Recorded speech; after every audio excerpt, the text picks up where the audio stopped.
We haven't received any updates about PulseChain and PulseX since we've been notified that the launch won't happen in May. Everything's been so quiet lately and more people have started talking about launching at the bottom of bear market. However, if you sacrifice from an exchange, even though you've been told not to do so, Richard Hart recently tweeted that they found a way to count those sacrifices and the tool will be publicly available in the next few days. But we don't have any more information about that, so we'll find out very soon. Just bear in mind that this will be available only for some exchanges. But anyway, I just wanted to provide a quick update about PulseChain and what's going on lately. But in this video I actually want to talk about the Hex origin address. But before I actually dive deep into it, I want to say a few things about my last video for crypto staking, because I gave an example with Hex and why I don't recommend you to stake your Hex, and I received a ton of not so pleasant comments from die-hard Hexicans, which basically don't know what they're talking about, because anyone who dares to have a different perspective, they see it as something negative and this person becomes an enemy. Well, I really don't have expectations for everyone to like my content, but from what I received as comments, some of you guys just don't consume my content properly. You guys are predetermined to hate everyone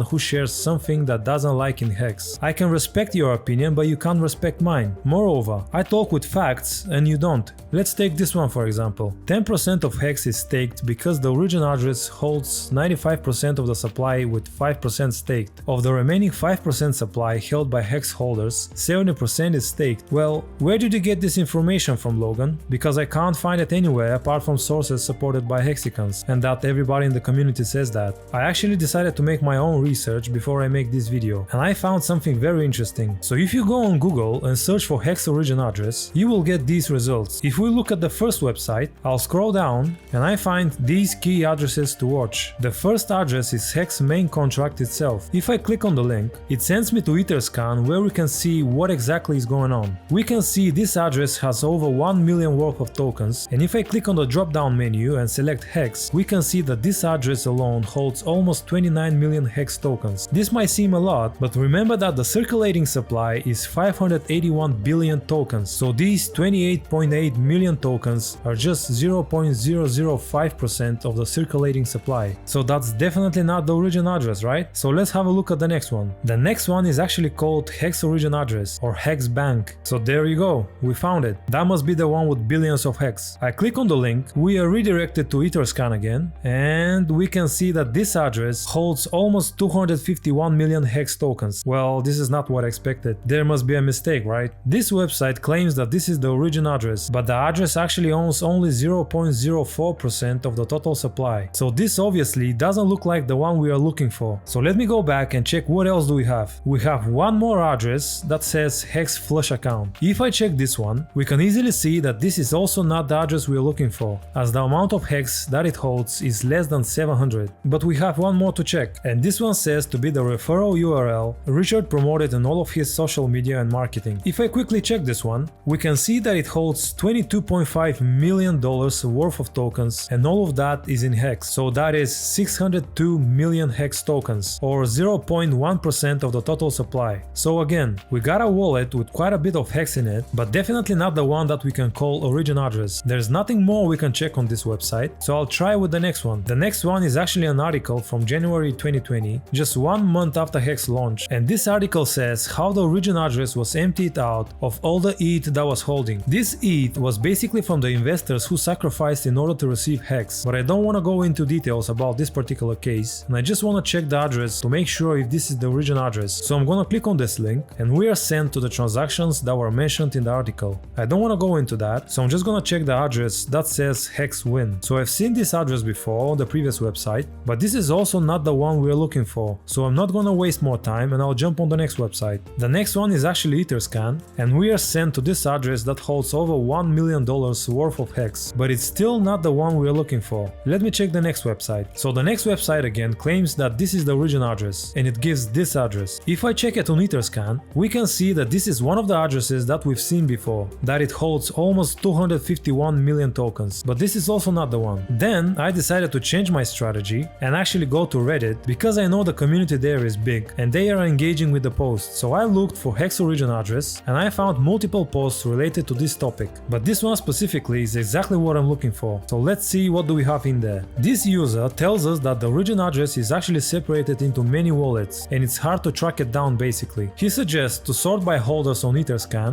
and you can find the top wallet. So the person asking said that he did that, but he didn't find anything that looks like an origin address. And then, the good old story. Someone did chain analysis and found out the origin address owns around 90%. Then he linked a video where a guy named Günther did the analysis, and of course I opened the link to see what's going on. And this is what it is. Unfortunately, we can only see random numbers that are not backed by any proof. I can do my own spreadsheet and claim that this is how the tokenomics looks like, isn't it? So I was not interested in this JPEG whatsoever. And at this point I was like, wait a minute, what's going on here? Why I can't find something that is supposed to be publicly available and I don't have to search for hours to find it? Why everybody's talking about 90 to 95% is owned by the origin address, but I don't find any official information that is even close to this? So I went back to Etherscan and I know that everything should be there. I choose tokens, then top ERC20 tokens. Here you can see everything you need to know about the top ERC20 tokens. And if I choose BNB for example, we can see an overview of the token, and when I scroll down, we can find the transactions that have been made. However, we are not here for the transactions, but for the holders. And here we can see that as well. So I'm gonna click holders, and it will immediately show us the top 1000 holders of this token. We can see the total amount of holders, and down here we can see the top addresses. Right off the bat, we can notice that this token is quite centralized. Just the top 3 addresses hold 82% of the total supply. And if we add everything that Binance owns, the percentage goes more than 85. And same as Hex, the Binance address, or the origin address like how it's called for Hex, never sold a single token. That was the biggest holder of BNB. I'll check the one after this, and we can see the same thing. 3 years ago this address received the tokens and never sold or moved them. If we check the third address though, we can see that there was some selling happening back in the days, but that was mainly 4 or 5 years ago. The address hasn't been touched since then essentially. And if I go back, I wanna point out that we can clearly see who are the biggest holders of BNB. We know that this is Binance itself, so there is no guessing here who these wallets belong to or that kind of stuff. And there are around 10 wallets that hold this 85% of the supply. And you'll find out in a minute why I'm saying all this. Just bear with me. So I'm gonna go back now to see all tokens, I'll scroll down to find Hex, and I'll do exactly the same. I'll go to Holders tab, and we can have a look at what's going on here. So just to remind you that this is Etherscan, it's literally everything on the blockchain and I can't make this stuff up. So right off the bat, we can see that PulseChain sacrifice address holds the biggest portion of Hex, or in other words, 43% of the total supply. And first time when I saw this, I started to figure out what's going on. Obviously, we can say with confidence that this address is the origin address of Hex, and it holds 250 billion tokens. What we can also say with confidence is that this address doesn't hold 90 to 95% of the supply, as everybody in the community is claiming. People also claim that the origin address never sells, and we can also confirm that by looking through the transactions. However, people are still sacrificing tokens by sending them to this address for some reason, despite the fact that sacrificing phase is over. But anyway, I was not satisfied with what I found, and I decided to continue digging until I find something that makes sense. If everybody is saying that the origin address is holding 90 to 95% of the supply, there must be a reason, right? So the second address is quite suspicious, as it holds exactly 100 billion tokens. If I open it up, we can see that the origin address actually sent these tokens 4 months ago, and they haven't been moved since then. So what does this mean? This means that we have to assume that the origin address is not a single address, and they might not be only these two either. So let's go back and check the rest of the addresses. The third address holds 0.3% of the total supply, and we can see that most likely this is not a part of the so-called origin address, as there are multiple transactions going in and out, and we know that this is usually not typical for the origin address, but unfortunately we can't say that for sure. And this is why I pointed out when I was showing you the BNB token that we can clearly see who these addresses belong to. Unfortunately, the only address that we can say with certainty that is associated with Richard Hart and call it origin address is the first address, because it's named. Technically, we can say that for the second address as well, as we saw that the tokens came from the first one. If we check the fourth address, we can see that there was only one transaction 2 years ago, and it actually came from the address that was called origin address in the articles that we visited. This address never sold any tokens as well, so we can say that is a part of the so-called origin address. If I keep checking these addresses, things start to get even crazier. Just bear with me. So the next one has a bunch of transactions coming in from the null address, and I have no idea why is that, but I'm sure there are hexicans who can explain this. I don't claim that I know everything, and when I don't understand something, I don't say, oh, this is sketchy and this and that. I know that when you stake, you actually burn your tokens, and the null address is minting you your original tokens plus just the interest that you're supposed to get, but this is not the case here. So if you know what's going on, please share with everyone down in the comments, and I'll pin the comment so everyone will know as well. But anyway, if we check address number 6, what we can see is that there is actually one transfer of 1 million tokens that goes out to another address. I checked the address and I saw that there are 3 transactions going out to other wallets, totaling 21.5 million tokens. Then, these tokens are actually sold from these wallets, and the wallets have never been used after that. But if I go back and check what happened with the rest 78.5 million tokens, they are actually being staked for 5 days and basically restored to the original 100 million and even 5 million on top. 1 year later, they've been sacrificed for PulseChain. So I know that I'm gonna be hated for saying this, but you can literally see it with your own eyes. They've been recycled. That's just how it is. And that's not what me and you like or dislike. This is just what it actually is, whether it's good or bad. And now you can say, but how do you know this is one of the origin addresses? Well, that's the problem. We don't know.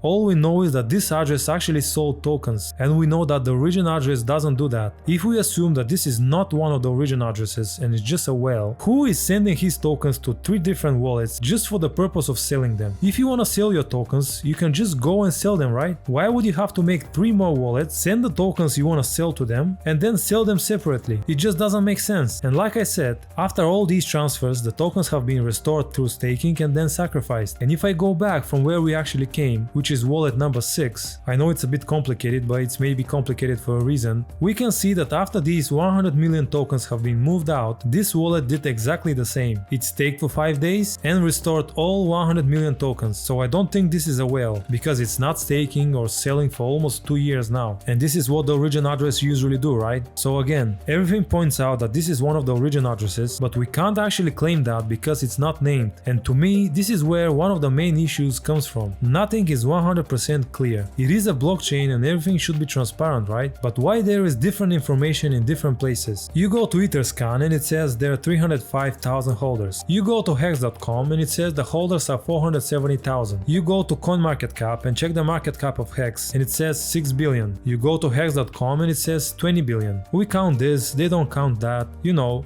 I don't like this stuff. But anyway, I went and checked more wallets and I saw many of them done exactly the same thing, apart from recycling some Hex. They staked for 5 days 2 years ago and never sold any tokens. But what is more interesting is that I can keep doing that with the top 1000 holders and you will see exactly the same thing happening in these wallets. They claimed their Hex 2 years ago, staked for a couple of days and never sold any. So again, what does this tell you? We can consider that the top 1000 addresses are the origin address. Well, at least for now, because it's getting even crazier. Here we have access only to the top 1000 wallets, but if we want to see all of them, we have to download this CSV file. I already did that and I found something very interesting. Unfortunately, I was unable to open the full list, but I have more than 65,000 wallets, so it's still gonna be something useful to look at. As you can see, there are many different addresses that hold Hex, some 0 point something, other hundreds of thousands, and nothing unusual here, right? But if I scroll down, we start to notice something strange. And now I have a question. How likely is many different wallets to have exactly the same amount of Hex? And how many wallets are considered to be coincidence, and what is the number that you think is normal? And after that, it will raise concerns. So I don't know your number, but I know mine. Can you see how many wallets have exactly 6,849.7 Hex? Well, I didn't count them, but there are a lot, and I'm pretty sure you can see that as well. But apart from this specific number of tokens, there are also many that hold exactly the same amount, like 0.7 for example. And you might say, oh, come on, why are you showing this? People just hold Hex and they hold different amounts. There is not just a single amount that you can claim there is something wrong. Well, hold on tight, because this is exactly what I'm going to show you. I'm going to ignore these 1000 wallets that hold 1000 tokens, because I'm going to show you something more convincing. When I go at number 6271, the wallets that hold 100 Hex begin. Remember, we are at 6271. I start to scroll down and we see a small section of holders with 200 tokens in their wallets, but I just keep scrolling down. Now the wallets are just holding 100 tokens on the spot, and they are not a few hundred or few thousand. I'm gonna scroll faster with the slider because there are just too many and it's gonna take forever. So, with some exceptions, we can see that pretty much all the wallets hold exactly 100 tokens. We are at wallet number 65,535 and we started from 6,271. So basically, just from this list, there are almost 60,000 wallets that hold exactly 100 hex. I can't see the whole list of 300,000 wallets, and I can't claim that there will be many more of these wallets because that would be pure speculation. But what I can say that no one can convince me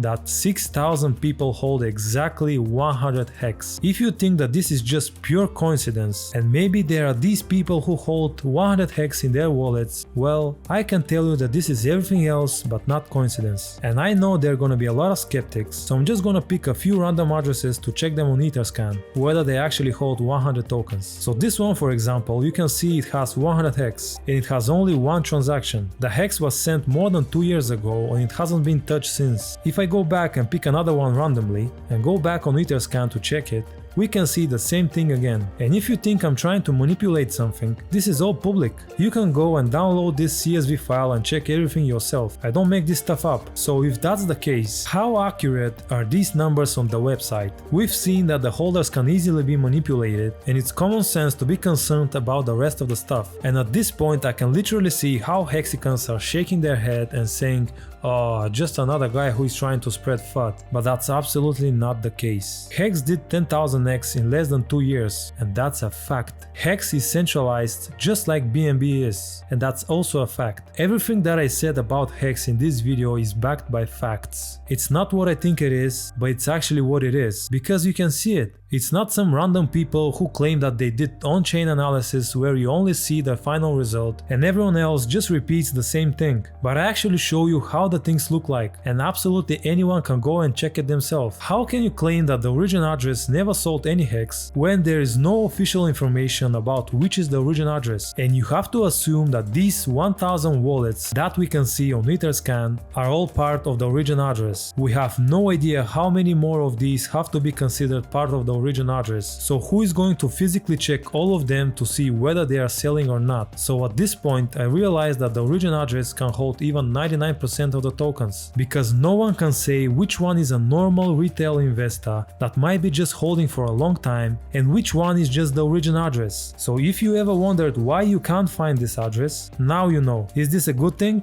I don't think so. If you go to the comments now and start bashing me for saying all this, because I know there are gonna be a lot of people that will do exactly this, I wanna tell you just one thing. If you wanna hear only how Hex is going to the moon, you will find this content in many other channels. I didn't start my channel to shill any project. I'm here to show you what I like and what I don't like, to be as much unbiased as possible, talk with facts, and sometimes give my personal opinion also. If you think that me saying I don't like how the origin address is spread around thousands of wallets will make the project die, well, I can't help you. Seriously. There are so many people that called Hex a scam, wrote miles-long articles explaining how Hex will rug pull you, and all that before it goes to 50 cents and makes 10,000x returns. Do you think all these people killed the project or prevent the price to go up? Do you think all the people who called Bitcoin a Ponzi and that will go to zero actually killed Bitcoin? And I don't talk about only YouTubers. People are literally saying on the TV that Bitcoin is a Ponzi and it's going to zero. One of the most influential persons within the investing space, Warren Buffett, is also calling Bitcoin going to zero. Did that stop it from making multiple millions % ROI? You know the answer. But somehow you're thinking that I am going to ruin this project and I'm not even calling it a scam. Yeah, I never said that Hex is a scam. Sell your Hex, buy Hex, stake your Hex, emergency unstake your Hex, or whatever. I am not a financial advisor and you can do with your money whatever you want. I want to teach you guys that investing is not a game, and when you invest you don't usually put $50 or $100. You usually put in a substantial amount of money and you can lose them all. I don't know if you guys that are spamming me in the comment section with these bad comments haven't lost any, but maybe you have to lose some so you can understand me. No one is gonna get hurt if I talk about the downside risk, what I don't like, what you should be looking at, what is raising suspicion and all that. If you personally like the project and you want to invest in it, you will go and put your money despite what I show in my videos. Criticism can only make the project better and not worse. If you don't find the information that might get your investment at risk useful, you are simply careless. I know everybody's here to make money, but if you close your eyes for not so pleasant facts, this is not a good practice. And if you think that this is not something too bad and you shouldn't be worried, that's fine. I didn't make this video to worry you. I was just looking for the origin address like many people and I couldn't find it. So I did my own research and I decided to share it with you so you also know what's going on. I think it's definitely worth knowing this, and you can do with this information whatever you want. I think this is not something you can brag about, but if you think it's fine, don't judge me for having a different opinion than yours. I respect your opinion, so please respect mine. If you like the content, please give a gentle tap to the like button, it will be very much appreciated. If you don't like it, let me know down in the comments why, so I can improve it. If you wanna see more videos in the future, you can subscribe to my channel. I try to upload 2-3 videos a week, and with that being said, I'll see you soon.